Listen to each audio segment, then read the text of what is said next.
What happens when you believe with your whole soul, and God never answers? Silence is not a movie about religion. It is a movie about faith under torture.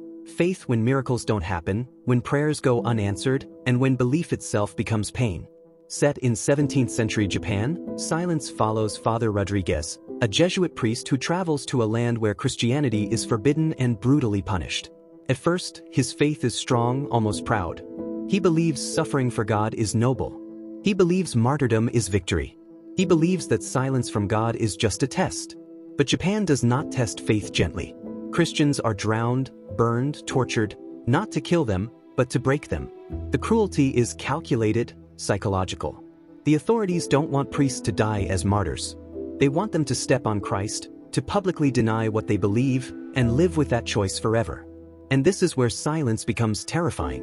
Rodriguez prays constantly. He begs for a sign. He waits for God to speak.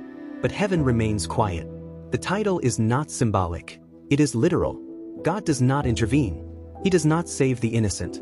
He does not stop the suffering. And slowly, Rodriguez begins to understand something painful.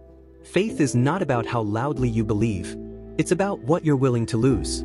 The climax of the film forces the ultimate question. Is it more faithful to die for God, or to live while denying Him to save others? When Rodriguez finally steps on the image of Christ, it looks like betrayal. To the world, he has fallen. To the church, he is lost. To history, he is a traitor. But in that moment, Christ finally speaks. Not with thunder, not with miracles, but with compassion. "Step on me," the voice says. "I was born to be trampled on." This is the most unsettling idea silence presents, that love may sometimes demand sacrifice of belief itself. That faith is not proven by pride, but by humility. That God's silence does not mean absence.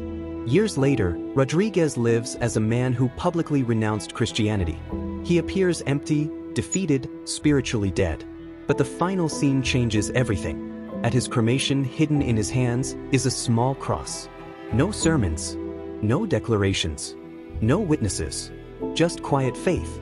That cross tells us the truth. Rodriguez never stopped believing. His faith didn't die, it went underground. It survived in silence. And maybe that is the film's most powerful message. Faith does not always look heroic. Sometimes it looks like compromise.